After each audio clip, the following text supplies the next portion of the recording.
Vamos a comenzar con la primera parte de las bases de la ventilación mecánica.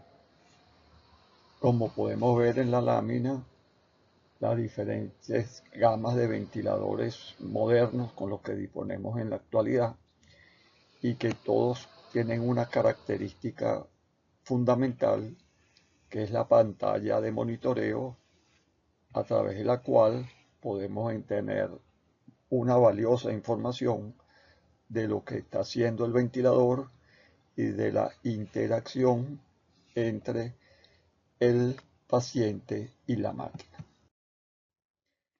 La manera más simple de simular la ventilación mecánica es a través de una jeringa, la cual al aspirar haría la simulación de la inspiración y al expirar haría la función de expiración. Entonces tenemos aquí en movimiento la fase inspiratoria y la fase expiratoria. Ahora vamos a definir qué es un ventilador mecánico. Un ventilador mecánico es una máquina automática diseñada para proveer todo o parte del trabajo que el cuerpo debe hacer para mover aire dentro y fuera de los pulmones.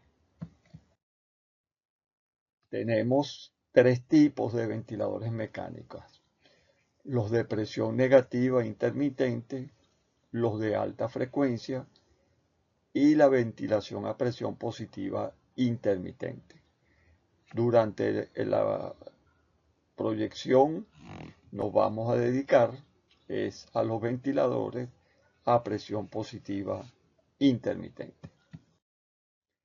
Para tener una idea de la importancia del ventilador mecánico en las unidades de cuidados intensivos, vamos a leer un párrafo de este libro de cuidados intensivos en el cual se dice lo siguiente: podría decirse que más que cualquier otro dispositivo, los ventiladores mecánicos simbolizan los cuidados intensivos y las unidades de cuidados intensivos. Aquí tenemos nuestro ventilador mecánico y les repito, aquí tenemos nuestra pantalla, que es la que hace que el manejo y la interacción entre la máquina y el paciente se hagan de manera adecuada. Existen 4 principios de la ventilación mecánica que vamos a continuación a revisar. El primer principio dice que los gases arteriales y el equilibrio ácido-base equivalen en ventilación mecánica a la glicemia en los pacientes diabéticos. ¿Cómo manejamos un paciente diabético sin glicemia? Imposible. Lo mismo ocurre con los pacientes sometidos a ventilación mecánica y los gases arteriales. No podemos manejar pacientes en ventilación mecánica de manera adecuada si no disponemos de una determinación tanto de gases arteriales como del resto del equilibrio ácido-base. Entonces, en el principio 1 concluimos que no se puede manejar pacientes en ventilación mecánica si no tenemos la posibilidad de realizar en sangre arterial determinaciones del equilibrio ácido-base y de la gasometría, y que la saturación de oxígeno, la cual medimos a través de saturómetros, y la capnografía a través de capnógrafos, son métodos auxiliares, mas no sustitutivos de la gasometría y el equilibrio ácido-base. El segundo principio de la ventilación mecánica dice lo siguiente: hay que leerse los catálogos de los equipos. Todo el equipo asistencial debe estar entrenado en el manejo del ventilador y este entrenamiento puede tardar hasta una semana. ¿Por qué es importante esto? Porque estamos acostumbrados a la manipulación de cualquier tipo de equipos sin ver los catálogos. Resulta que muchas de las ventajas que puede producir o que mantiene un equipo de estos, muchas veces la desconocemos por no leer el catálogo del respectivo equipo de ventilación. A veces hay utilidades que no sabemos que las tiene el equipo y por esa falla tan usual nuestra de no leer catálogo, perdemos muchas de sus utilidades. El tercer principio de la ventilación mecánica dice que en caso de sospecha de mal funcionamiento del ventilador mecánico, hay que retirarlo.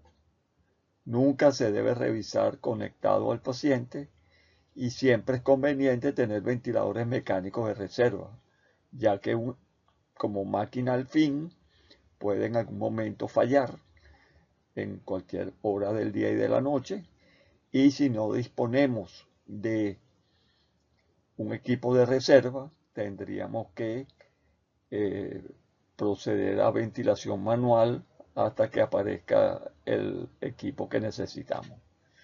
Por eso es que en caso de falla, nunca debemos de menospreciar el célebre ambú.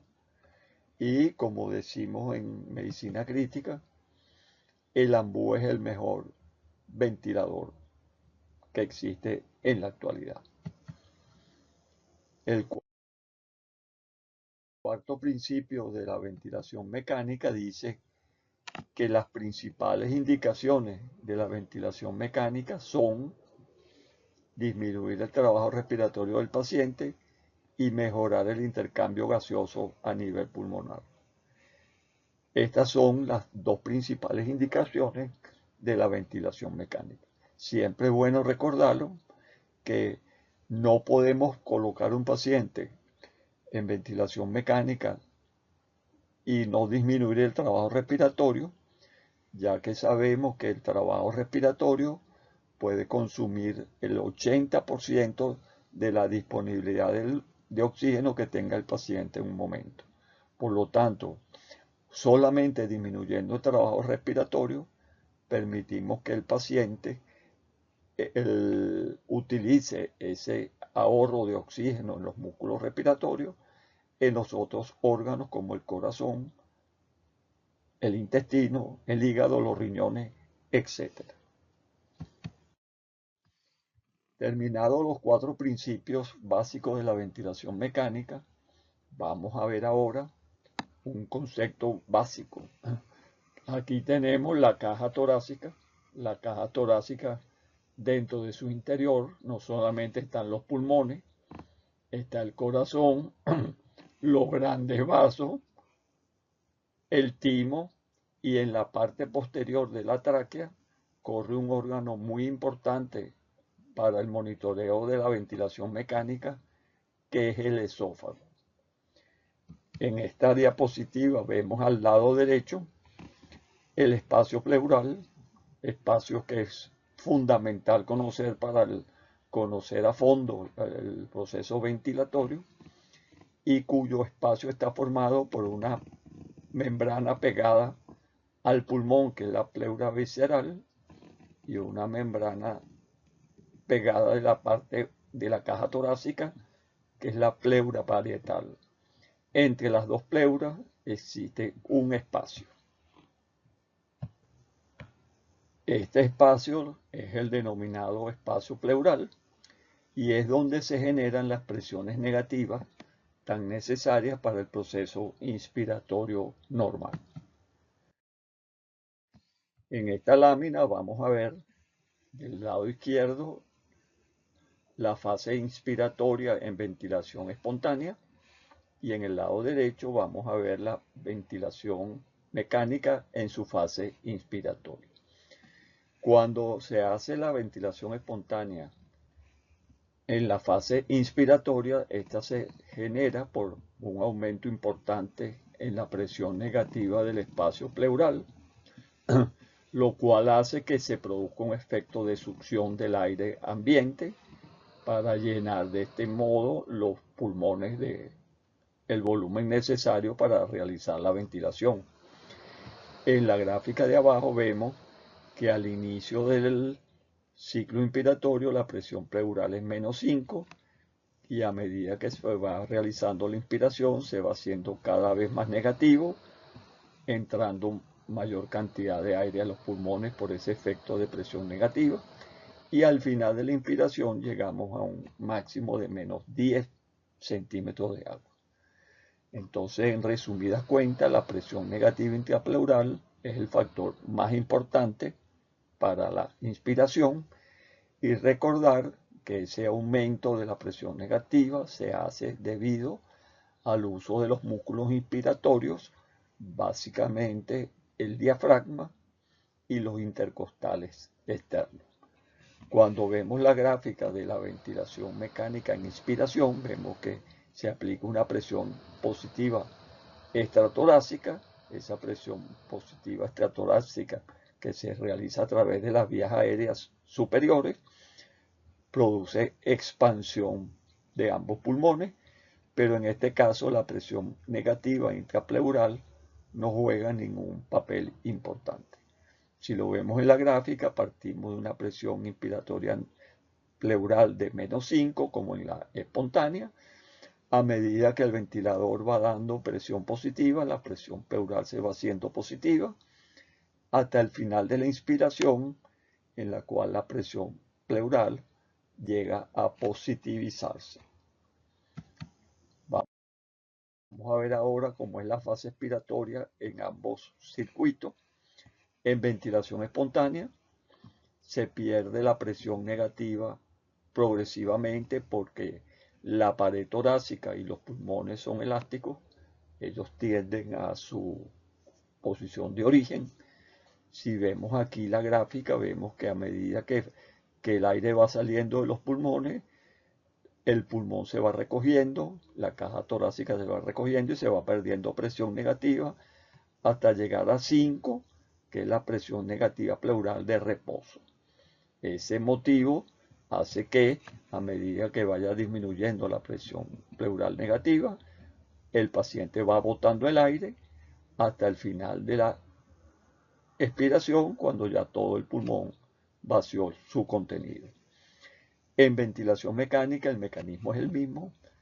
Vemos que por elasticidad de la caja torácica y de los pulmones el paciente bota el aire, y si lo vemos en la gráfica, acuérdense que habíamos llegado a una presión positiva pleural de más 5 en el final de la inspiración del ventilador, y esta presión positiva se va perdiendo progresivamente hasta llegar a la presión de menos 5, que es la presión pleural de reposo.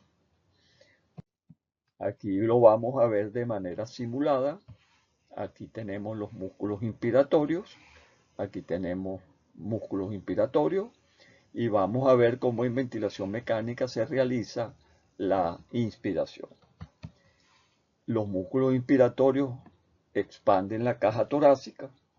Esa expansión hace que el espacio pleural que estoy señalando aumente su presión negativa, y por ese motivo hay un efecto de succión del aire ambiente hacia los pulmones. Como lo vemos aquí, el pulmón se expande y ahí concluye la fase inspiratoria. Recordando, en este momento, al final de la inspiración, la presión pleural llega a ser hasta de menos 10 centímetros de agua. Posteriormente, al cesar la inspiración, viene la fase expiratoria. El pulmón no se expande más, el pulmón llega a su máxima efecto inspiratorio, cesa la inspiración y viene la fase expiratoria. Básicamente, como vimos en la lámina anterior, debido a la elasticidad pulmonar y de la caja torácica, el paciente bota el aire hasta el final de la fase expiratoria. Recordando que la fase expiratoria solo depende en condiciones normales de el componente elástico pulmonar y de la caja torácica, y que en esta fase no se usan ningún tipo de músculo para realizarla. Aquí vamos a ver ahora cómo es la ventilación a presión positiva intermitente. Vemos que en este caso el ventilador genera una presión positiva.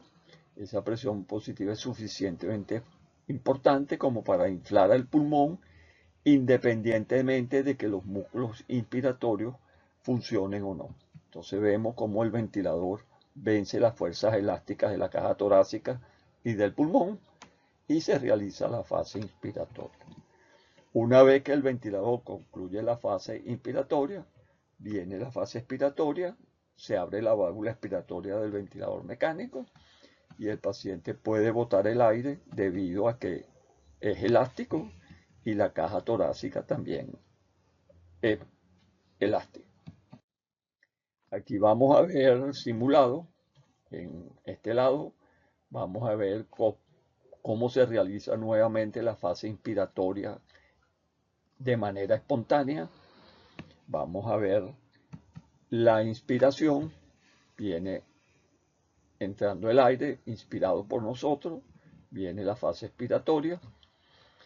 Fíjense que aquí se vencen resistencias, esas resistencias las vencen los músculos inspiratorios para poder crear presión negativa inspiratoria suficiente como para que entre el volumen que necesitamos.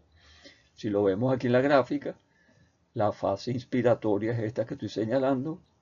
Fíjense que hay presión negativa y la fase expiratoria, botando el aire, se genera presión positiva. Entonces la inspiración se realiza por presión negativa intrapleural y la expiración se hace por la elasticidad de la caja torácica y del pulmón. Vamos a simular ahora en el ventilador. En el ventilador los músculos que estaban en la otra lámina aquí no juegan ningún papel. Lo único que hace el ventilador es generar presión positiva, infla el pulmón, vence la resistencia elástica que encuentra y de esa manera se realiza la inspiración. Si lo vemos aquí en la gráfica, fíjense, se hace con presión positiva la inspiración y la presión positiva se pierde durante la fase expiratoria hasta llegar a un punto de reposo. Totalmente diferente a lo que ocurre aquí, que aquí la fase inspiratoria es por presión negativa y posteriormente la fase expiratoria genera cierto grado de presión positiva. En esta gráfica vemos el componente pleural, cómo se desenvuelve en ventilación mecánica. Tenemos aquí la inspiración con el ventilador. Esa inspiración con el ventilador me eleva la presión pleural, que de reposo es menos 5 centímetros de agua, a un número positivo. Y posteriormente viene la fase expiratoria de la máquina, la cual llega nuevamente a 0 de presión y la pleura vuelve nuevamente a su fase de reposo de menos 5 centímetros de agua. Siempre es bueno tener el concepto de que la caja torácica siempre está sometida a presión negativa durante todo el ciclo inspiratorio normal y en la fase expiratoria de la ventilación mecánica también se recupera esta presión negativa. Entonces en la próxima lámina vamos a ver en la gráfica de la izquierda, vemos la parte como es la inspiración en condiciones normales generando presión para entrada el volumen dentro de los pulmones, se genera presión negativa y en la fase expiratoria se pierde presión negativa y de esa manera es como hacemos nuestra ventilación en condiciones normales. Cuando usamos el ventilador ya esto no ocurre, ocurre presión positiva, se obtiene el volumen que necesitamos y viene la fase posteriormente expiratoria. En este caso, fíjense que la presión pleural de -5 pasó casi a 0 o un poquito más de 0, y posteriormente, cuando viene la fase expiratoria del ventilador, la presión pleural retorna a su valor de -5. En esta diapositiva vamos a ver cómo se distribuye la ventilación cuando estamos en decúbito dorsal.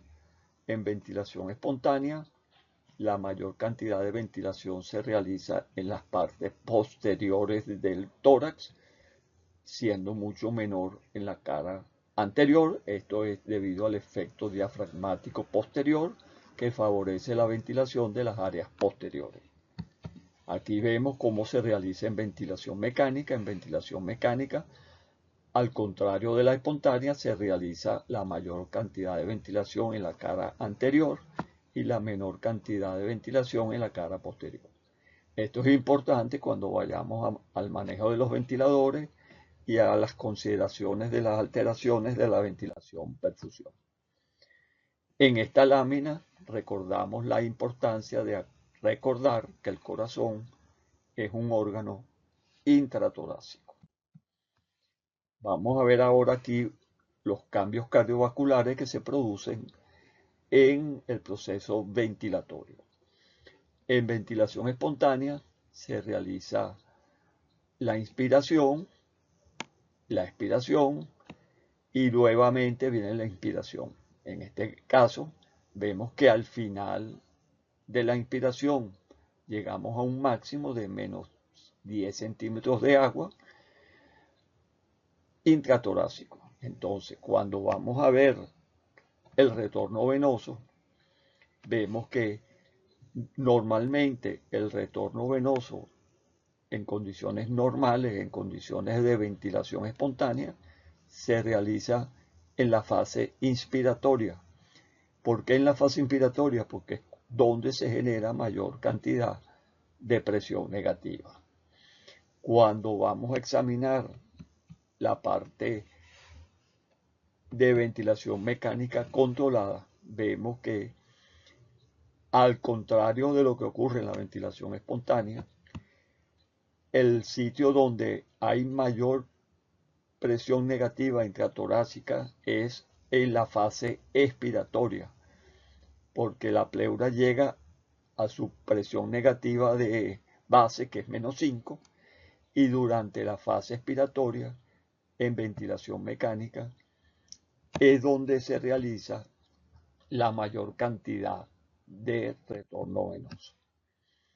En esta lámina vamos a ver un fenómeno que se ha descrito mucho en ventilación mecánica, y que es que cuando estamos en la parte expiratoria, el retorno venoso, como vimos en ventilación mecánica, se realiza básicamente en la fase expiratoria, pero cuando viene la fase inspiratoria, el ventilador hace como exprime al pulmón de sangre, lo que hace que los latidos posteriores a la fase inspiratoria del ventilador mecánico tengan mayor cantidad de volumen y por lo tanto generen más presión. Ese efecto se asemeja a cuando tenemos una esponja seca que se está llenando de líquido en la fase expiratoria, y posteriormente, durante la fase inspiratoria, el pulmón se exprime por el efecto del ventilador, generando latidos con mayor volumen y que generan, por lo tanto, más presión. Aquí vamos a ver el efecto ese como lo explicamos anteriormente. Fase expiratoria, volúmenes, viene la fase inspiratoria y los volúmenes que salen del ventrículo izquierdo, evidenciados en la onda de presión arterial, tienen mayor volumen, por lo tanto generan mayor presión. Entonces se dice que en ventilación mecánica el retorno venoso al corazón izquierdo disminuye y aumenta durante la fase inspiratoria. Ese evento se puede ver muy bien cuando graficamos las líneas arteriales en terapia intensiva y vemos como hay una oscilación de la onda arterial, la cual se corresponde con los movimientos ventilatorios de la máquina. Estos latidos que vemos aquí con mayor volumen son posteriores a la inspiración realizada por la máquina. Aquí lo vamos a ver en este monitor de terapia intensiva. Vemos cómo la onda arterial sube y baja, esto porque el efecto de la ventilación mecánica sobre la curva de volumen del ventrículo izquierdo. Entonces, nos acordamos que los latidos más grandes son los posteriores a la inspiración del ventilador. Lo interesante es que ese efecto también se puede reflejar en la onda de saturación, que probablemente sea más frecuente tenerla en nuestros pacientes que las líneas de presión arterial.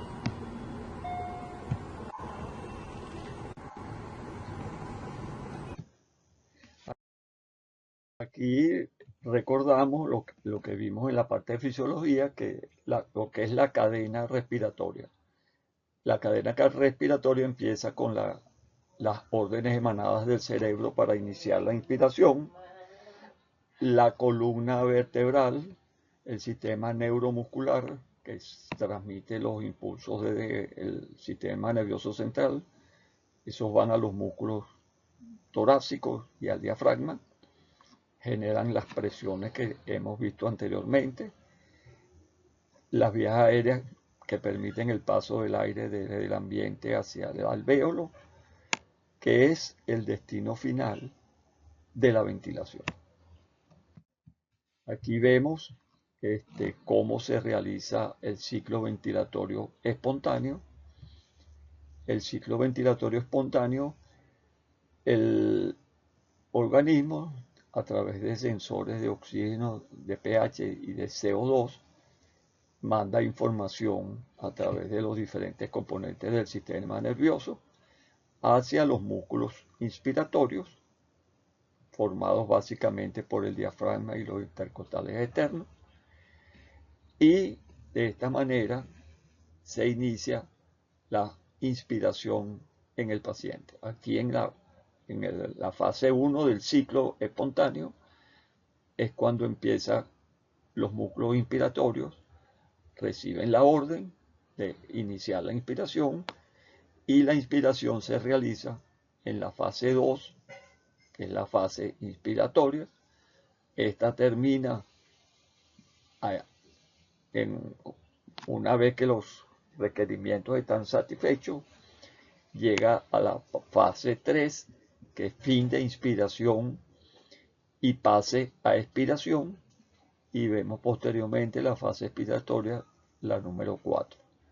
Si lo vemos en la curva de volumen, vemos como la inspiración va incorporando volumen dentro de los pulmones hasta llegar al final de la inspiración, y posteriormente viene el paso de inspiración a expiración.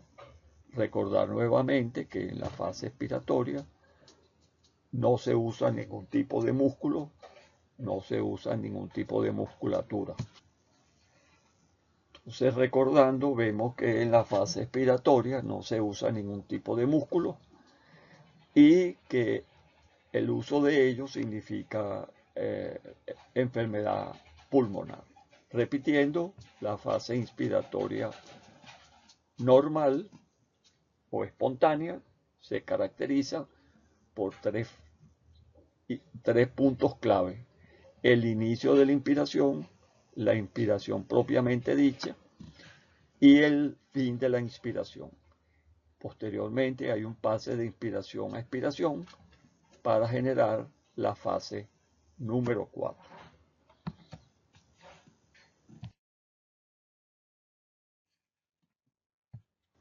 Como hablamos anteriormente, la única posibilidad que tenemos de manejar la ventilación mecánica de manera adecuada es a través de la toma de gases arteriales y de determinación del equilibrio ácido-base. Como vemos aquí en la gráfica, se hace la toma de la muestra generalmente en la arteria radial, y eso genera un análisis que es el famoso papelito ese que siempre nos llega a la unidad de cuidados intensivos con los resultados, y cuyos resultados nos indican cómo está el balance en el paciente en un momento dado, en el momento de la toma de la muestra. Nosotros trabajamos con estos valores como normales: pH 735, 745, el CO2 entre 35 y 45, un oxígeno mayor de 60 milímetros de mercurio y un bicarbonato entre 22 y 26. De la buena interpretación de estos resultados depende del buen control del ventilador mecánico que le hemos puesto al paciente. Esto trata de sustituir de manera práctica la parte que manejamos nosotros a través de los sensores que tenemos en diferentes partes del cuerpo, que son los que al final dan las órdenes para realizar el proceso ventilatorio en nosotros. Aquí vemos la saturación medida con equipos portátiles muy famosos durante la epidemia de COVID. Y aquí vemos un monitor de cuidados intensivos en la cual tenemos una onda de saturación muy característica con una medición apropiada. Nosotros con esta onda podemos hacer el test de Allen modificado, que consistiría en hacer la compresión del circuito radial y cubital, poner el sensor en el índice del paciente, soltar la parte radial y si aparece la onda, esa parte del circuito está conservada. Posteriormente cerramos el circuito radial, ponemos el sensor en el dedo anular y si nos aparece esta onda es que el circuito cubital también está indemne. Les repito, siempre es indispensable hacer el test de Allen antes de la toma de la muestra arterial. Aquí vemos un gráfico de capnografía que nos hace más o menos vigilar de manera continua la ventilación del paciente. E igual que la saturación, son mediciones continuas con valores indirectos de oxígeno y de CO2, pero que tienen la ventaja de ser mediciones continuas. La capnografía generalmente se dice que es 5 milímetros de mercurio menos que la gasometría arterial. Por lo tanto, si tenemos una gasometría arterial de 40 milímetros de mercurio, los valores del CO2 expirado, en caso de ser normales, deberían de ser al menos 35.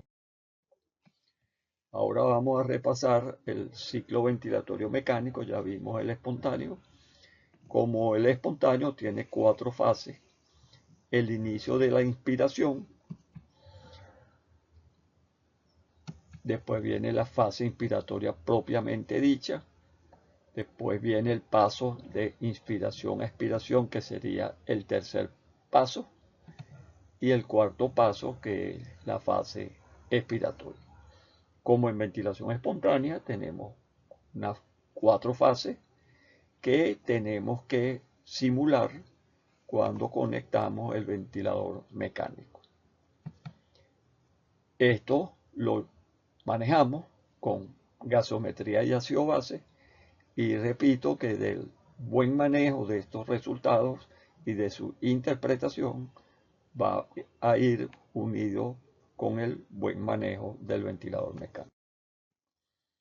En esta lámina vemos los dos componentes del ciclo mecánico y del ciclo normal. Fíjense, el ciclo ventilatorio mecánico empieza con el inicio de la inspiración, el ciclo ventilatorio espontáneo empieza con el inicio de la inspiración, el ciclo ventilatorio mecánico sigue con la fase inspiratoria, fase 2. La fase 2 es inspiración del paciente. La fase 3, que es paso de inspiración a expiración. La fase 3 espontánea, paso de inspiración a expiración. Y la fase 4, que viene siendo la fase expiratoria espontánea. Aquí vemos la inspiración, vemos y la expiración. Aquí terminamos la presentación de esta parte del curso, que es la primera parte de los principios de la ventilación mecánica.